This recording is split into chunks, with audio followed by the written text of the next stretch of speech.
ಅಕ್ಬರನ ದರ್ಬಾರದಲ್ಲಿ ಬೀರಬಲ್ಲನ ನ್ಯಾಯ. ಬೆಳಗಿನ ಸೂರ್ಯ ಉದಯಿಸೇ ಇರಲಿಲ್ಲ. ಅಕ್ಬರನ ಅರಮನೆಯಲ್ಲಿ ಎಲ್ರೂ ಚಿಂತೆಯಲ್ಲಿದ್ರು. ರಾಣಿ ರುಕ್ಸಾನಾ ಅವರ ಬೆಲೆಬಾಳುವ ಹಾರ ಅವರ ಕುತ್ತಿಗೆಯಿಂದ ಮಾಯವಾಗಿತ್ತು. ಪೂರ್ತಿ ಅರಮನೆಯಲ್ಲಿ ಎಲ್ರಿಗೂ ಗಾಬರಿ. ನನ್ನ ಚಿನ್ನದ ಸರ ಕಳ್ತನವಾಗಿದೆ. ನನ್ನಮ್ಮ ನನ್ಗೆ ಮದ್ವೆ ಟೈಮಲ್ಲಿ ಕೊಟ್ಟಿದ್ರು. ಅಯ್ಯೋ, ನಿಮ್ಮ ಚಿನ್ನದ ಸರವನ್ನು ಯಾರ್ ಕತ್ಕೊಂಡ್ರು ರಾಣಿಯವರೇ? ಗೊತ್ತಿಲ್ಲ. ಆ ಚಿನ್ನದ ಸರ ನೀನೇನಾದ್ರೂ ತಗೊಂಡ್ಯಾ? ಏನ್ ಹೇಳ್ತಿದ್ದೀರಿ ರಾಣಿಯವರೇ? ನಾನು ಎಂದಿನಂತೆ ಸ್ವಚ್ಛ ಮಾಡ್ತಿದ್ದೆ ಅಷ್ಟೇ. ಸುಳ್ಳು ಹೇಳ್ಬೇಡ ಗುಲಾಬ್. ನಿನ್ನೆ ರಾತ್ರಿಯಿಂದ ವೈದ್ಯರಾಜನನ್ನು ಬಿಟ್ರೆ ನೀನೇ ನನ್ನ ಕೋಣೆಗ್ ಬಂದಿರೋದು. ನನ್ನನ್ನು ನಂಬಿ ರಾಣಿಯವರೇ. ನಾನು ಬಡವಳು ಹೌದು, ಆದ್ರೆ ಕಳ್ಳಿ ಅಂತೂ ಅಲ್ಲ. ಈಗ ಕಳ್ರು ಯಾರು ಅಂತ ರಾಜರೇ ನಿರ್ಧರಿಸ್ತಾರೆ. ರಾಣಿಯ ಬೆಲೆಬಾಳುವ ಹಾರ ಕಳ್ತನವಾಗಿದ್ರಿಂದ ಬಾದ್ಶಾ ಅಕ್ಬರ್ ಅವರು ತಕ್ಷಣ ಸಭೆ ಕರೆದ್ರು. ಬೀರ್ಬಲ್, ರಾಣಿಯ ಆಹಾರವು ಚೋರಿಯಾಗಿದೆ. ನನಗೆ ಅನಿಸುತ್ತದೆ ಇದರ ರಹಸ್ಯವನ್ನು ಕಂಡುಹಿಡಿಯಲು ನಿನ್ನಿಂದ ಮಾತ್ರ ಸಾಧ್ಯ. ಜಿ ಹುಜೂರ್. ಬೇಗಂ ಸಾಹೇಬ, ನಾನ್ ತಿಳ್ಕೋಬಹುದಾ ನಿನ್ನೆಯಿಂದ ಇವತ್ತಿನವರೆಗೆ ನಿಮ್ಮ ಕೊಠಡಿಯಲ್ಲಿ ಯಾರ್ಯಾರು ಬಂದಿದ್ರು ಅಂತ? ರಾಜ್ಕುಮಾರಿ ಜೋಹರಾ, ಕೆಲ್ಸದವಳಾದ ಗುಲಾಬೋ, ರಾಜ್ಯವೈದ್ಯ ಅಮಿತ್ ಚಂದ್, ನರ್ತಕಿ ಚಂದ್ರಾವಳಿ. ನಾನು ಎಲ್ಲರನ್ನೂ ಕರೆಯೋಕೆ ಇಷ್ಟಪಡ್ತೀನಿ. ಎಲ್ಲರನ್ನು ದರ್ಬಾರದಲ್ಲಿ ಕರೆಯಿರಿ. ಸ್ವಲ್ಪ ಸಮಯದಲ್ಲೇ ಎಲ್ಲರೂ ದರ್ಬಾರ್ಗೆ ಬರ್ತಾರೆ. ಬೇಗಂ ಸಾಹೇಬ ಅವರ ಹಾರ ಕಳುವಾಗಿದೆ. ನೀವೆಲ್ಲರೂ ಅನುಮಾನದ ವ್ಯಕ್ತಿಯಾಗಿದ್ದೀರಿ. ಏನ್ ಹೇಳ್ತಿದ್ದೀರಿ ರಾಜ್ಕುಮಾರರೇ? ನಾನು ಮಹಾರಾಣಿ. ನಾನೇ ಕಳ್ತನ ಮಾಡ್ಲಿ? ಕ್ಷಮಿಸಿ ರಾಜಕುಮಾರಿ ಅವರೇ, ನೀವು ಈಗ ಸಂಶಯದ ವ್ಯಕ್ತಿಯಾಗಿದ್ದೀರಿ. ಲೆಹಜಾ, ನೀವು ನನ್ನ ಆಜ್ಞೆಯನ್ನ ಒಪ್ಪಬೇಕು. ಮತ್ತು ನನ್ನ ಆದೇಶ ಏನು ಅಂದ್ರೆ ನಿಮ್ಮ 4 ಜನನನ್ನು ಬೇರೆ ಬೇರೆ ಕೊಠಡಿಯಲ್ಲಿ ಇರಿಸಲಾಗುವುದು. ಬೀರ್ಬಲ್ಲನ್ನು ಎಲ್ಲರನ್ನೂ ಬೇರೆ ಬೇರೆ ಕೋಣೆಯಲ್ಲಿ ಕೂರಿಸ್ತಾರೆ. ಆಮೇಲೆ ಎಲ್ಲಕ್ಕಿಂತ ಮೊದಲು ಗುಲಾಬಳನ್ನು ವಿಚಾರಿಸ್ತಾರೆ. ಹೇಳು ಗುಲಾಬು, ನೀನು ಬೆಳಿಗ್ಗೆ ಎಲ್ಲಿದ್ದೆ ಮತ್ತೆ ಏನು ಮಾಡ್ತಾ ಇದ್ದೆ? ಮಹಾರಾಜ್ರೆ, ನಾನು ದಿನ ಕೆಲಸ ಮಾಡೋ ಹಾಗೆ ಅಲ್ಲಿ ಸ್ವಚ್ಛ ಮಾಡ್ತಿದ್ದೆ ಅಷ್ಟೇ. ಆದ್ರೆ ಮಹಾರಾಣಿಯವರು ಮಲ್ಕೊಂಡಿದ್ದಾಗ ನಾನು ಆ ಚಿನ್ನ ಸರವನ್ನು ಅವ್ರ ಕುತ್ತಿಗೆಲೇ ನೋಡಿದ್ದೆ. ಮತ್ತೆ ಆ ಸಮಯದಲ್ಲಿ ಬೇರೆ ಯಾರಾದ್ರೂ ಇದ್ರಾ? ಇಲ್ಲ ರಾಜ್ರೆ, ಸ್ವಲ್ಪ ಸಮಯದ ನಂತರ ಅಲ್ಲಿಗೆ ವೈದ್ಯರಾಜರು ಬಂದ್ರು. ಮತ್ತೆ ಅವ್ರು ಬಂದ ಕೂಡ್ಲೆ ನನ್ ಕೋಣೆಯಿಂದ ಹೊರಗಡೆ ಹೋದೆ. ಸರಿ, ಹಾಗಾದ್ರೆ ಗುಲಾಬಳನ್ನು ವಿಚಾರಿಸಿದ ನಂತರ ಬೀರಬಲ್ಲನು ಬೇರೆ ದಾರಿಯಿಂದ ರಾಜ್ಕುಮಾರಿ ಬಳಿಗೆ ಹೋಗ್ತಾರೆ. ರಾಜ್ಕುಮಾರಿ ಸಾಹೇಬ, ಇವತ್ತು ಬೆಳಿಗ್ಗೆ ನೀವು ಎಲ್ಲಿದ್ರಿ? ನಾನು ಅಮ್ಮನ್ ಬಳಿನೇ ಇದ್ದೆ. ಅವ್ರು ನನ್ಗೆ ಕೆಲವು ಪುಸ್ತಕ ಕೊಟ್ಟು ಓದೋಕ್ ಹೇಳಿದ್ರು. ನಾನ್ ಅವರಲ್ಲಿ ಅಪ್ಪಣೆ ಪಡೆದು ಸ್ವಲ್ಪ ಹೊರಗಡೆ ಹೋದೆ. ನೀವು ಕೊಠಡಿಯಿಂದ ಹೊರಡೆ ಬಂದ್ಮೇಲೆ ಹಾರ ಅವರ ಕೊಳಲಿ ಇತ್ತ? ಹಾ, ನಾನು ಹೊರಗಡೆ ಬಂದಾಗ ಆ ಚಿನ್ನ ಸರ ಅವ್ರ ಕುತ್ತಿಗೆಲಿ ಪಳಪಳ ಅಂತ ಹೊಳಿತಿತ್ತು. ನೀವು ಅಲ್ಲಿ ಬೇರೆ ಯಾರಾದ್ರೂ ಹೋಗ್ತಾ ಇರೋದು ನೋಡಿದಿರಾ? ಇಲ್ಲ, ನಾನು ಗುಲಾಬ್ ಮಾತ್ರ ಹೊರಗಡೆ ಹೋಗೋದ್ ನೋಡ್ದೆ ಅಷ್ಟೇ. ಸರಿ, ಹಾಗಾದ್ರೆ ರಾಜ್ಕುಮಾರಿಯನ್ನು ವಿಚಾರಿಸಿದ ನಂತರ ಬೀರಬಲ್ಲನು ಮೂರನೆಯದಾಗಿ ವೈದ್ಯರಾಜನ ಬಳಿಗೆ ಬರ್ತಾರೆ. ವೈದ್ಯರಾಜ್ ಅವರೇ, ನೀವು ಬೇಗಂ ಸಾಹೇಬರ ಕೊಠಡಿಯಲ್ಲಿ ಎಷ್ಟೊತ್ತಿಗೆ ಹೋಗಿದ್ರಿ? ನಾನು ಅಂದಾಜಾಗಿ 3ನೇ ಪಹರದಲ್ಲಿ ಹೋಗಿದ್ದೆ. ನಾನು ತಿಳ್ಕೋಬಹುದಾ ನೀವು ಅಲ್ಲಿ ಏಕೆ ಹೋಗಿದ್ರಿ ಅಂತ? ರಾಣಿಯವರಿಗೆ ಕೆಮ್ಮಿತ್ತು, ಔಷಧ ಕೊಡಲು ಹೋಗಿದ್ದೆ. ಆ ಸಮಯದಲ್ಲಿ ಹಾರ ರಾಣಿಯ ಕೊಡಲಿತ್ತ? ನಾನಂತೂ ನೋಡಿಲ್ಲ, ಆದರೆ ಇಲ್ಲ ಅಂತ ಅನಿಸುತ್ತೆ. ನನಗೆ ನೆನಪಿಲ್ಲ. ನಿಮ್ಮ ಕಣ್ಣುಗಳು ತುಂಬಾ ಅನುಭವಶಾಲಿ ಇದೆ ವೈದ್ಯವರೇ. ನಿಮ್ಮಿಂದ ತಪ್ಪಿಸ್ಕೊಳ್ಳೋದು ಈ ಮಾತು ನಂಬೋದಕ್ಕೆ ಆಗ್ತಾ ಇಲ್ಲ. ಸರಿ, ಕಳ್ಳನಂತರೂ ನಾನು ಹುಡುಕ್ತೀನಿ. ವೈದ್ಯರಾಜನನ್ನು ವಿಚಾರಿಸಿದ ನಂತರ ಬೀರಬಲ್ಲನು 4ನೇ ಕಕ್ಷೆಯಲ್ಲಿ ಚಂದ್ರಾವಳಿಯ ಬಳಿಗೆ ಹೋಗ್ತಾರೆ. ಚಂದ್ರಾವಳಿ, ನನಗೆ ಇದು ಹೇಳು, ನೀನು ಮಹಲ್ ಅಲ್ಲಿ ಯಾಕೆ ಬಂದಿದ್ದೆ? ನನ್ನನ್ನು ಕೇವಲ ನೃತ್ಯಕ್ಕಾಗಿ ಆಮಂತ್ರಿಸಲಾಗಿತ್ತು. ನೀನು ರಾಣಿಯ ಕೊಠಡಿಯಲ್ಲಿ ಹೋಗಿದ್ಯಾ? ಇಲ್ಲ. ನೃತ್ಯಕ್ಕಿಂತ ಮುಂಚೆ ನೀನು ತಯಾರಾಗಲು ಎಲ್ಲಿ ಹೋಗಿದ್ದೆ? ನಾನ್ ತಯಾರಾಗೋದಕ್ಕೆ ಬೇರೆ ಕೋಣೆ ಕೊಟ್ಟಿದ್ರು. ನಾನ್ ಅದೇ ಕೋಣೆಲಿದ್ದೆ. ಸರಿ, ಹಾಗಾದ್ರೆ ಎಲ್ರನ್ನೂ ವಿಚಾರಿಸಿ ಮಾತಾಡ್ಸಿದ್ಮೇಲೆ ಬೀರಬಲ್ಲ ತಮ್ಮ ಕಕ್ಷೆಗೆ ಹೋಗ್ತಾರೆ. ಪ್ರತಿಯೊಬ್ರು ರಾಣಿಯ ಕೊಡಲ್ಲಿ ಹಾರ ನೋಡಿದ್ದಾರೆ, ಆದ್ರೆ ಯಾರು ಅದು ಕಳ್ತನ ಆಗ್ತಾ ಇರೋದನ್ನ ನೋಡಿಲ್ಲ. ಇಲ್ಲ ಅಂದ್ರೆ ಎಲ್ಲರೂ ಸುಳ್ಳು ಹೇಳಿದ್ದಾರೆ, ಇಲ್ಲ ಅಂದ್ರೆ ಕಳ್ಳ ತುಂಬಾ ಚುರುಕಾಗಿದ್ದಾನೆ. ಆದ್ರೆ ನಾನು ಅವನಿಗೆ ಹುಡುಕ್ತೀನಿ. ಮರುದಿನ ಇವರು ಅಕ್ಬರನ ದರ್ಬಾರಕ್ಕೆ ಬರ್ತಾರೆ. ಬೀರ್ಬಲ್, ನೀವು ಕಳ್ಳರನ್ನು ಹಿಡಿದಿದ್ದೀರಾ? ಮಹಾರಾಜ್ ಅವರೇ, ಕಳ್ಳ ತುಂಬಾ ಚುರುಕಾಗಿದ್ದಾನೆ. ಅವನಿಗೆ ಹಿಡ್ಕೊಳ್ಳೋದಕ್ಕೆ ನಾನೊಂದು ಯೋಜನೆ ಮಾಡಿದ್ದೀನಿ. ಒಳ್ಳೆಯದು. ಹಾಗಾದ್ರೆ ಆ ಯೋಜನೆ ಏನು? ಬೀರಬಲ್ಲನು ಒಬ್ಬ ಸೇವಕರನ್ನು ಕರೆದು ಹೇಳ್ತಾರೆ. ಸೇವಕ, ಒಂದು ಸಣ್ಣ ತಾಮ್ರದ ಬಟ್ಟಲು ತಗೊಂಡ್ ಬಾ. ಈ ಬಟ್ಟಲಲ್ಲಿ ಏನಿದೆ ಬೀರ್ಬಲ್? ಈ ಬೊಟ್ಟಲಲ್ಲಿ ಬೂದಿ ಇದೆ ರಾಜರೇ. ಬೂದಿ? ಹಾ, ಬೂದಿ. ಇದು ಸಾಧಾರಣ ಬೂದಿ ಅಲ್ಲ, ಇದು ವಿಶೇಷವಾದ ಜಡಿಬೂಟಿಯಿಂದ ಮಾಡಿದ್ದು. ಆದರೆ ಈ ಕಳ್ಳರನ್ನು ಹಿಡಿಯುವುದಕ್ಕೆ ಈ ಬೂದಿಯು ಹೇಗೆ ಸಹಾಯ ಮಾಡುತ್ತದೆ? ಯಾರು ಅಪರಾಧಿ ಅಲ್ಲವೋ ಈ ಬೂದಿನ ಮುಟ್ತಾನೋ ಅವನ್ ಕೈ ಸ್ವಚ್ಛವಾಗಿರುತ್ತೆ. ಆದ್ರೆ ಕಳ್ಳ ಯಾವಾಗ ಮುಟ್ತಾನೋ ಈ ಬೂದಿಯ ಬಣ್ಣ ಬದಲಾಗುತ್ತೆ, ಮತ್ತೆ ಕಳ್ಳನ್ನ ಸುಲಭವಾಗಿ ಹಿಡಿಬಹುದು. ವಾ ಬೀರ್ಬಲ್, ನಿನ್ನ ಮಾತೇ ಇಲ್ಲ ಬಿಡು. ಈಗ 4 ದರ್ಬಾರಿನಲ್ಲಿ ಕರೆಯಲು ಅನುಮತಿ ಕೇಳುತ್ತೇನೆ. ಆ 4 ಕರೆತನ್ನಿ. ಈ ಬಟ್ಟಲಲ್ಲಿ ಗಿಡಮೂಲಿಕೆಯ ಬೂದಿ ಇದೆ. ಈ ಬಟ್ಟಲಲ್ಲಿರುವ ಬೂದಿಯನ್ನು 4 ಒಬ್ಬರಂತೆ ಒಬ್ಬರು ಮುಟ್ಟಬೇಕು. ಆದರೆ ಈ ಬೂದಿಯನ್ನು ಮುಟ್ಟುವುದರಿಂದ ಕಳ್ಳರನ್ನು ಹೇಗೆ ಹಿಡಿಯಬಹುದು? ಯಾರು ಮುಗ್ಧ ಈ ಬೂದಿಯನ್ನು ಮುಟ್ತಾರೋ ಅವನ ಕೈ ಸ್ವಚ್ಛವಾಗಿರುತ್ತದೆ. ಆದ್ರೆ ಯಾವಾಗ ಕಳ್ಳ ಇದನ್ನ ಮುಟ್ತಾನೋ ಇದರ ಬಣ್ಣ ಬೇರೆಯಾಗುತ್ತೆ, ಮತ್ತೆ ಕಳ್ಳ ಆಗ್ಲೇ ಸಿಕ್ಕಾಕೊಂತಾನೆ. ನಾನು ಪರೀಕ್ಷೆ ಕೊಡಲು ತಯಾರಿದ್ದೇನೆ. ಬೀರಬಲ್ಲ ವೈದ್ಯರಾಜನ ಕೈಯಲ್ಲಿ ಸ್ವಲ್ಪ ಬೂದಿ ಹಾಕ್ತಾರೆ, ಆದ್ರೆ ವೈದ್ಯರಾಜನ ಕೈ ಸ್ವಚ್ಛವಾಗೇ ಇರುತ್ತೆ. ನೀವು ನಿಷ್ಕಳಂಕ ಇದ್ದೀರಾ ವೈದ್ಯರಾಜ್? ನಂತರ ಬೀರಬಲ್ಲನು ರಾಜಕುಮಾರಿಯ ಕೈಯಲ್ಲಿ ಬೂದಿ ಹಾಕ್ತಾರೆ. ವೈದ್ಯರಾಜನಂತೆ ರಾಜಕುಮಾರಿಯ ಕೈ ಕೂಡ ಸ್ವಚ್ಛವಾಗೇ ಇರುತ್ತೆ. ರಾಜ್ಕುಮಾರಿ ಅವರೇ, ನೀವು ನಿಷ್ಕಳಂಕ ಇದ್ದೀರಾ, ನಮಗೆ ಕ್ಷಮಿಸಿ. ರಾಜ್ಕುಮಾರಿ ನಿರ್ದೋಷಿ ಅಂತ ತಿಳಿದು ಬಾದ್ಶಾ ಮತ್ತು ಬೇಗಂಗೆ ಖುಷಿ ಆಗತ್ತೆ. ಮಹಾರಾಜರೇ, ಈಗ ಸೇವಕಿ ಗುಲಾಬೋ ಅವರ ಪರಿಶೀಲನೆ ಮಾಡುತ್ತೇನೆ. ಒಪ್ಪಿಗೆ ಇದೆ. ಗುಲಾಬೋ, ಈಗ ಈ ಬೂದಿಯನ್ನ ನಿನ್ನ ಅಂಗೈಯಲ್ಲಿ ಇಟ್ಕೋಬೇಕು. ಕ್ಷಮಿಸಿ ರಾಜ್ರೆ, ನನ್ಗೆ ಬೂದಿ ಅಂದ್ರೆ ಅಲರ್ಜಿ. ನನ್ನ ತ್ವಚೆ ಉರಿಯೋಕ್ ಶುರುವಾಗತ್ತೆ. ಹೌದಾ? ಹೌದು ಮಹಾರಾಜ್ರೆ, ನಾನೇನಾದ್ರೂ ಬೂದಿ ಮುಟ್ಟಿದ್ರೆ ನನ್ನ ಕೈಯಲ್ಲೆಲ್ಲ ಹೀಗೆ ಆಗುತ್ತೆ. ಇದರರ್ಥ ಬೂದಿ ನಿನ್ನ ಕೈಯಲ್ಲಿ ತಗೊಳ್ಳೋದಕ್ಕೆ ನಿನಗೆ ಹೆದರಿಕೆ ಆಗುತ್ತೆ. ಪರೀಕ್ಷೆ ನೀಡೋದಕ್ಕೆ ಭಯ ಆಗೋಲ್ಲ, ನನ್ನ ತ್ವಚೆಗೆ ಏನಾದ್ರೂ ಆಗುತ್ತೆ ಅಂತ ಭಯವಾಗುತ್ತೆ. ನಾವು ನಿನಗೆ ಕಳ್ಳಿ ಅಂತ ಅನ್ಕೊಂಡು ಶಿಕ್ಷೆ ಕೊಡಬಹುದು. ನೀವು ತಪ್ಪು ಮಾಡದೇ ಇದ್ದವರಿಗೆ ಶಿಕ್ಷೆ ಕೊಡೋದಾದ್ರೆ ನನ್ನನ್ನು ನೇಣುಗಂಬಕ್ಕೇರ್ಸಿ. ಮಹಾರಾಜರೇ, ಇದರ ನ್ಯಾಯ ಆಮೇಲೆ ಮಾಡೋಣ. ನಾನು ಈಗ ನರ್ತಕಿ ಚಂದ್ರಾವಲಿಯನ್ನು ಪರೀಕ್ಷಿಸುತ್ತೇನೆ. ಚಂದ್ರಾವಲಿ, ನಿನ್ನ ಕೈನ ಮುಂದೆ ತಗೋ. ಚಂದ್ರಾವಳಿ ಭಯದಿಂದ ಬೀರಬಲ್ಲನ ಬಳಿಗೆ ಬರ್ತಾರೆ. ಆದ್ರೆ ಬೀರಬಲ್ಲ ಅವರ ಕೈಗೆ ಬೂದಿಯನ್ನು ಹಾಕಲು ಹೋದ ತಕ್ಷಣ ಅವ್ರ ಕೈಯನ್ನ ವಾಪಸ್ ತಗೋತಾರೆ. ಏನಾಯ್ತು? ನಿಮ್ಮ ಕೈ ಹಿಂದೆ ತಗೊಂಡೆ. ನನಗೂ ತ್ವಚೆಯ ಅಲರ್ಜಿ ಇದೆ, ನನಗೂ ಬೂದಿ ಮುಟ್ಟಿದ್ರೆ ಆಗೋದಿಲ್ಲ. ನೀನು ಬೂದಿಯನ್ನ ಮುಟ್ಟೋಕಾಗಲ್ಲ, ಆದ್ರೆ ನೀನು ನಿನ್ನ ಕಾಲಿನ ಗೆಜ್ಜೆಗಳನ್ನ ಮುಟ್ಟಬಹುದಲ್ವಾ? ಸ್ವಲ್ಪ ನಿನ್ನ ಗೆಜ್ಜೆಗಳನ್ನ ತೆಗೆದುಕೊಡು. ನನ್ನ ಕಾಲ್ ಚೈನ್ ತಗೊಂಡು ಏನ್ ಮಾಡ್ತೀರಿ ರಾಜ್ರೆ? ನೀ ನನ್ನ ಆದೇಶದ ಪಾಲನೆ ಮಾಡು ಅಷ್ಟೇ. ಚಂದ್ರಾವಳಿ ನಡುಗುತ್ತಾ ಕಾಲ್ ಚೈನ್ ಅನ್ನು ತೆಗಿತಾರೆ. ಅದ್ರೊಳಗಿಂದ ಒಂದು ವಜ್ರದ ಹರಳು ಕೆಳಗಡೆ ಬೀಳುತ್ತೆ. ಇದನ್ ನೋಡಿ ದರ್ಬಾರದಲ್ಲಿ ಎಲ್ಲ ಆಶ್ಚರ್ಯವಾಗುತ್ತೆ. ಇದೇ ವಜ್ರದ ಹಾರವು ಬೇಗಮರವರ ಕೊರಳಿನಲ್ಲಿತ್ತು. ಕಳ್ಳಿ ನಿಮ್ಮ ಕಣ್ಣಿನ ಎದುರುಗಡೆ ಇದ್ದಾಳೆ ಮಹಾರಾಜರೇ. ಈ ನರ್ತಿಕೆನೇ ಬೇಗಂ ಸಾಬರ ಹಾರನ ಕಳ್ತನ ಮಾಡಿದ್ದು. ನನ್ನಿಂದ ತಪ್ಪಾಯ್ತು ಮಹಾರಾಜ್ರೆ, ನನ್ನ ಕ್ಷಮಿಸ್ಬಿಡಿ. ನೀನೊಬ್ಬ ಮಹಿಳೆಯಾಗಿದ್ದಿ. ಇದರಿಂದ ನಿನಗೆ ಕಠಿಣವಾದ ಶಿಕ್ಷೆಯನ್ನು ಕೊಡದೆ ಕೆಲಸದಿಂದ ತೆಗೆದು ಹಾಕುತ್ತೇನೆ. ಅಕ್ಬರನ್ನು ನರ್ತಕಿಯನ್ನು ಕೆಲಸದಿಂದ ತೆಗಿತಾರೆ. ಬೀರ್ಬಲ್, ನಿಮ್ಮ ಬುದ್ಧಿವಂತಿಕೆಯ ಮೇಲೆ ಗೌರವವಿದೆ. ನಮಗೂ ಖುಷಿ ಇದೆ, ಆದ್ರೆ ನಮಗೊಂದ್ ಮಾತು ಅರ್ಥ ಆಗ್ಲಿಲ್ಲ. ಅನುಮಾನ ಪಡುತ್ತಿದ್ದು ಗುಲಾಬೋ ಮೇಲೆ, ಆದ್ರೆ ನಿಮ್ಗೆ ಚಂದ್ರಾವಳಿ ಮೇಲೆ ಹೇಗ್ ಅನುಮಾನ ಬಂತು? ಗುಲಾಬೋನ ಕಣ್ಣಲ್ಲಿ ಅವಳ ಚರ್ಮದ ರೋಗ ಕಾಣ್ತಾ ಇತ್ತು, ಆದ್ರೆ ಚಂದ್ರವಲಿಯಲ್ಲಿ ಕಳ್ಳತನ ಸಿಕ್ಕಾಕೊಳ್ಳೋದು ಹೆದರಿಕೆ ಇತ್ತು. ನನಗೆ ಕಳ್ಳರನ್ನು ಹಿಡಿಯಲು ತುಂಬಾ ಸುಲಭವಾಯಿತು. ಆದರೆ ಆ ವಜ್ರದ ಓಲೆಗಳು ಅವಳ ಕಾಲ್ ಕೆಳಗಿವೆ ಅಂತ ಹೇಗೆ ಗೊತ್ತಿಡಿದಿರಿ? ನಾನು ಬೇರೆಯವರ ಪರೀಕ್ಷೆ ಮಾಡುವಾಗ ಅವಳು ಅವಾಗ ಅವಳ ಗೆಜ್ಜೆಯನ್ನ ನೋಡ್ತಾ ಇದ್ಲು. ಅವಳು ಯಾವಾಗ ಬೂದಿಯನ್ನ ಅವಳ ಕೈಯಲ್ಲಿ ತಗೊಳ್ಳಲು ಹಿಂಜರಿದಳೋ ನನ್ನ ಸಂಶಯ ಸರಿಯಾಯಿತು.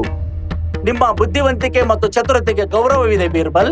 ಇದೇ ರೀತಿ ಬುದ್ಧಿವಂತರಾದ ಕಳ್ಳರು ಕೂಡ ಬೀರಬಲ್ಲನ ಬುದ್ಧಿವಂತಿಕೆಯಿಂದ ತಪ್ಪಿಸ್ಕೊಳಕ್ಕಾಗ್ಲಿಲ್ಲ. ಇದನ್ ನೋಡಿ ದರ್ಬಾರದಲ್ಲಿ ಎಲ್ಲರಿಗೂ ಸಂತೋಷವಾಗತ್ತೆ.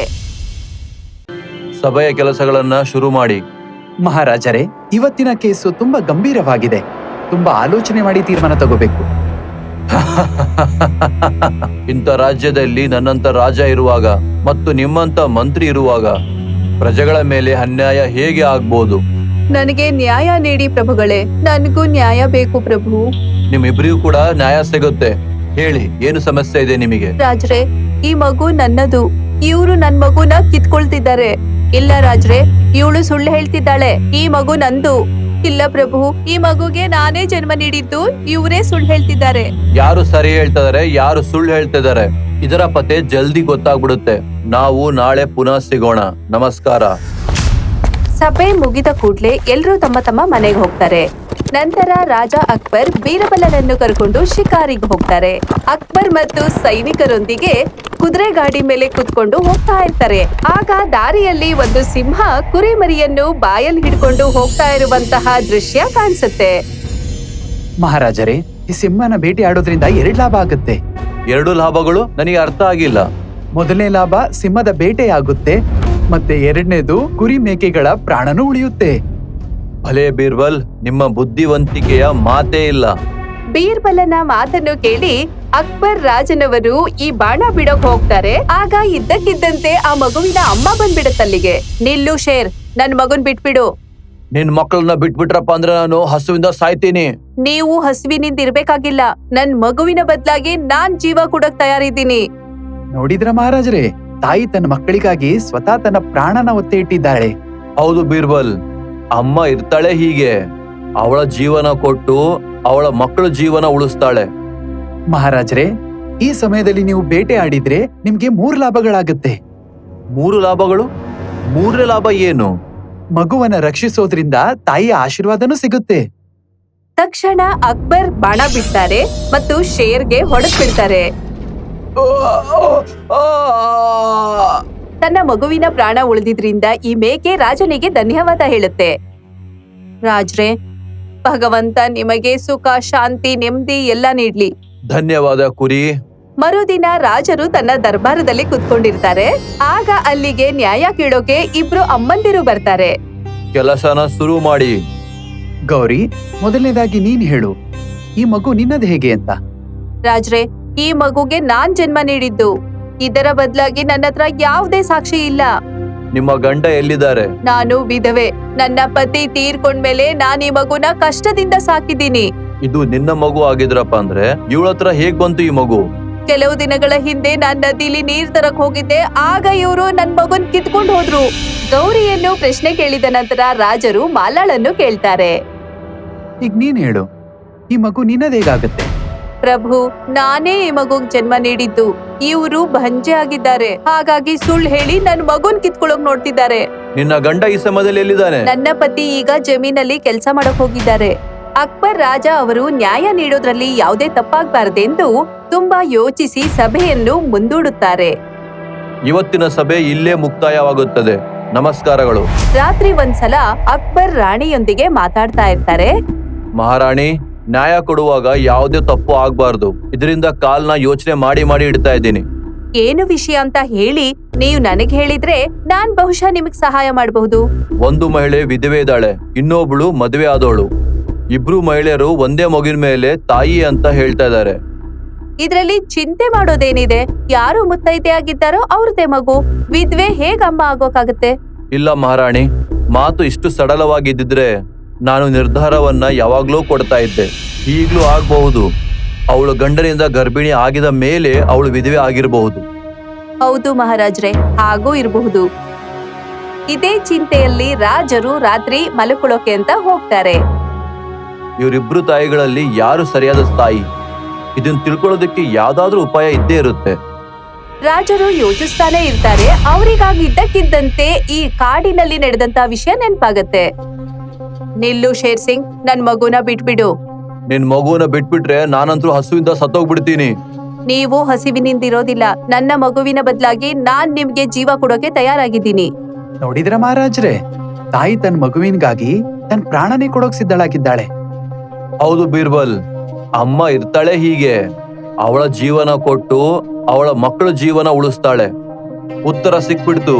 ಅವಳ ಜೀವನ ಕೊಟ್ಟು ಅವಳ ಮಗುವಿನ ಜೀವನ ಉಳಿಸ್ತಾಳೋ ಅವಳೇ ಸರಿಯಾದ ತಾಯಿ.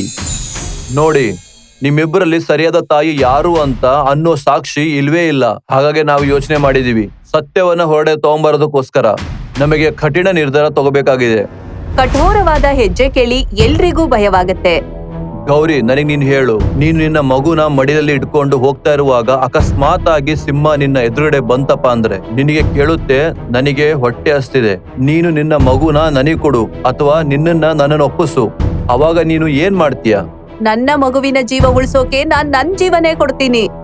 ಗೌರಿಯಿಂದ ಸಂತುಷ್ಟರಾದಂತಹ ರಾಜರು ಮಾಯಾಳಲ್ಲೂ ಇದೇ ಪ್ರಶ್ನೆಯನ್ನು ಕೇಳ್ತಾರೆ. ಆಗ ಮಾಲಾ ಹೇಳಿದ್ರು, ನಾನು ನನ್ ಮಗುವಿನ ಜೀವ ಉಳಿಸೋಕೆ ನನ್ ಜೀವನೇ ಕೊಡ್ತೀನಿ ರಾಜ್ರೆ. ನನಗೆ ಗೊತ್ತಿತ್ತು ನೀವಿಬ್ರು ಇದೇ ಉತ್ತರ ಕೊಡ್ತೀರಾ ಅಂತ. ಇದಕ್ಕೋಸ್ಕರ ನಾನು ನಿಮ್ಮ ಜೀವನ ತಗೊಳ್ಳೋ ನಿರ್ಧಾರ ಮುಂಚೆನೆ ಮಾಡಿದ್ದೆ. ಜಲ್ಲಾದ್, ಖಡ್ಗ ತಗೊಂಬ. ಆಗ್ಲಿ ಮಹಾರಾಜರೇ. ಗೌರಿಯ ತಲೆನ ಕಡ್ದಾಕು. ಇವರು ತಲೆಯನ್ನು ಕಡಿಯೋದಕ್ಕೆ ಖಡ್ಗ ಎತ್ತುತ್ತಾರೆ, ಆದ್ರೆ ಕುತ್ತಿಗೆ ಕಡಿಯೋ ಬದಲಾಗಿ ಈ ಜಮೀನ್ ಮೇಲೆ ಆ ಖಡ್ಗ ಬೀಳುತ್ತೆ. ಗೌರಿ, ತ್ಯಾಗಕ್ಕಾಗಿ ನೀನು ಹೆದರಿಲ್ಲ. ಇದಕ್ಕಾಗಿ ಮಗುವಿನ ನಿಜವಾದ ತಾಯಿ ನೀನು. ನಿಲ್ಲಿ ಪ್ರಭುಗಳೇ, ನಾನ್ ಇನ್ನೂ ಏನೋ ಹೇಳ್ಬೇಕಿದೆ. ನಾನು ನಿಜವಾದ ತಾಯಿ ಅಂತ ಸಾಬೀತ್ಪಡಿಸೋಕೆ ಅವಕಾಶ ಬೇಕು ನಂಗೆ. ಅವಕಾಶ ಕೊಡಿ. ಮಾಯಾ ಕೂಡ ಅಸ್ಲಿ ಅಮ್ಮ ಅಂತ ಸಾಬೀತ್ ಮಾಡ್ಸೋದ್ರಿಂದ ಈ ಸಾವಿಗೂ ಹೆದರುತ್ತಿರ್ಲಿಲ್ಲ. ಇದನ್ ನೋಡಿ ರಾಜರು ಕೂಡ ಯೋಚಿಸ್ತಾರೆ. ಕೊನೆ ಗಳಿಗೆಯಲ್ಲಿ ರಾಜರು ನ್ಯಾಯದ ಜವಾಬ್ದಾರಿಯನ್ನು ಬೀರಬಲನಿಗೆ ನೀಡ್ತಾರೆ. ಬೀರ್ಬಲ್, ಇಬ್ರು ತಾಯಿಗಳು ಜೀವದ ಬೆದರಿಕೆಯನ್ನ ಗೆದ್ದು ನಿಜವಾದ ತಾಯಿ ಎಂದು ನಿರೂಪಿಸಿದ್ದಾರೆ. ಈಗ ನೀವೇ ಹೇಳಿ, ಇವರಲ್ಲಿ ನಿಜವಾದ ತಾಯಿ ಯಾರಾಗಿರ್ಬೋದು? ತಮ್ಮ ರಾಜರು ಚಿಂತೆಯಲ್ಲಿರೋದ್ ನೋಡಿ ಬೀರಬಲ್ಲನು ಹೇಳ್ತಾರೆ, ಮಹಾರಾಜರೇ, ಕಳ್ಳನ್ನ ಹಿಡಿಬೇಕಾದ್ರೆ ಅವನ್ಕಿಂತ ಸ್ವಲ್ಪ ಹೆಚ್ಚಾಗಿ ಆಲೋಚನೆ ಮಾಡಬೇಕು. ಇದು ನೀವ್ ಏನ್ ಹೇಳ್ತಾ ಇದ್ದೀರಾ? ನನಗೆ ಅರ್ಥ ಆಗ್ಲಿಲ್ಲ. ನಾನ್ ತಿಳಿಸ್ತೀನಿ.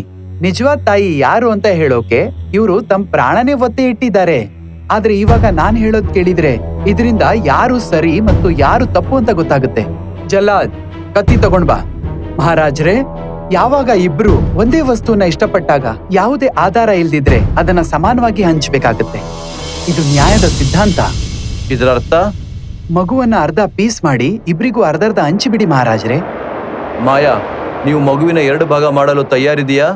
ಸತ್ಯಕ್ಕಾಗಿ ನಾನೇ ನನ್ನ ಜೀವ ಕೊಡೋಕ್ ತಯಾರಾಗಿದ್ದೀನಿ ಅಂದ್ಮೇಲೆ ಈ ಬಾಲಕ ಏನ್ ಲೆಕ್ಕ? ಇದನ್ನು ಕಟ್ ಮಾಡಿ ನಾವಿಬ್ರು ಹಂಚ್ಕೋತೀವಿ. ಗೌರಿ, ಏನು ನೀನು 2 ಭಾಗ ಮಾಡಲು ತಯಾರಿದೆಯಾ? ಇಲ್ಲ ರಾಜ್ರೆ, ಅದಕ್ ಹೊಡಿಬೇಡಿ. ಈ ಮಗುನ ಮಾಯಾಗೆ ಕೊಟ್ಬಿಡಿ. ಮಗುಗ್ ಮಾತ್ರ ಏನು ಮಾಡ್ಬೇಡಿ. ಗೌರಿಯ ಉತ್ತರವನ್ನು ಕೇಳಿ ಬೀರಬಲ್ಲನು ನಗುತ್ತಾ ಹೇಳ್ತಾರೆ, ಮಹಾರಾಜರೇ, ಸತ್ಯ ಇಲ್ಲೇ ಇದೆ. ಯಾವ ತಾಯಿ ತನ್ನ ಮಗುವಿನ ಪ್ರಾಣ ಉಳಿಸೋಕೆ ತ್ಯಾಗ ಮಾಡ್ತಾಳೆ, ಅವಳೇ ನಿಜವಾದ ಮಗುವಿನ ತಾಯಿಯಾಗಿರ್ತಾಳೆ. ಸರಿ ಹೇಳ್ದೆ ಬೀರ್ಬಲ್ ನೀನು. ಇದೇ ಸರಿಯಾದ ನ್ಯಾಯ. ಮಗುನ ಗೌರಿಗೆ ಸಮರ್ಪಿಸು. ಅಕ್ಬರ್ ಈಗ ಕೋಪದಿಂದ ಮಾಯಾಳನ್ನು ಕೇಳ್ತಾರೆ, ಮಾಯಾ, ನೀನು ತಾಯಿಯ ಹೆಸರನ್ನ ಕಲಂಕ ಮಾಡಿದೀಯ. ಇದಕ್ಕಾಗಿ ಇಂಥ ಶಿಕ್ಷೆ ಕೊಡಲಾಗುತ್ತದೆ. ಬೇರೆ ಯಾವ ಮಹಿಳೆ ಕೂಡ ತಾಯಿ ಮಮತೆ ಜೊತೆ ಆಟ ಆಡಬಾರ್ದು. ಆದೇಶ ಕೊಡಿ ಮಹಾರಾಜರೇ. ಇವಳ ತಲೆಯನ್ನ ಬೋಳಿಸಿ ನಗರದಲ್ಲಿ ತಿರುಗಾಡೋದ್ ಬಿಡಿ ಮತ್ತು ಇವಳನ್ನ ಜೀವನ ಇಡೀ ಜೈಲಲ್ಲಿ ಹಾಕ್ಬಿಡಿ. ಮಹಾರಾಜ್ರೆ, ನೀವು ನನ್ನ ಜಗತ್ತನ್ನೇ ನನಗೆ ವಾಪಸ್ ಕೊಟ್ರಿ. ನಾನು ಜೀವನ ಪೂರ್ತಿ ನಿಮ್ಗೆ ಆಭಾರಿಯಾಗಿರ್ತೀನಿ. ಈ ನ್ಯಾಯಕ್ಕೋಸ್ಕರ ಬೀರ್ಬಲ್ನ ಎಷ್ಟು ತಾರೀಫ್ ಮಾಡ್ತೀವೋ ಅಷ್ಟು ಕಮ್ಮಿ ಇದೆ. ಧನ್ಯವಾದಗಳು ಮಹಾರಾಜರೇ. ನಮಗೆ ನಿಮ್ ಮೇಲೆ ಗೌರವ ಇದೆ ಬೀರ್ಬಲ್. ನಿಜವಾಗ್ಲು ಇಂಥ ನ್ಯಾಯನ ಕೇವಲ ಬೀರ್ಬಲ್ರೇ ಕೊಡ್ತಾರೆ. ನಿಜವಾದ ಪ್ರೀತಿ ಯಾವಾಗ್ಲೂ ತ್ಯಾಗದಲ್ಲೇ ಇರುತ್ತೆ. ಮತ್ತೆ ನಿಜವಾದ ನ್ಯಾಯ ಯಾವಾಗ ಸಿಗುತ್ತೆ ಅಂದ್ರೆ ಬುದ್ಧಿ ಮತ್ತು ಕರುಣೆ ಒಟ್ಟಿಗೆ ನಡೆದಾಗ. ಬೀರಬಲ್ಲ ಇದನ್ನು ಸಾಬೀತ್ ಮಾಡ್ತಾರೆ. ನ್ಯಾಯ ಕೇವಲ ಕಾನೂನಿನಿಂದ ಅಲ್ಲ, ಹೃದಯದಿಂದಲೂ ಮಾಡಬಹುದೆಂದು.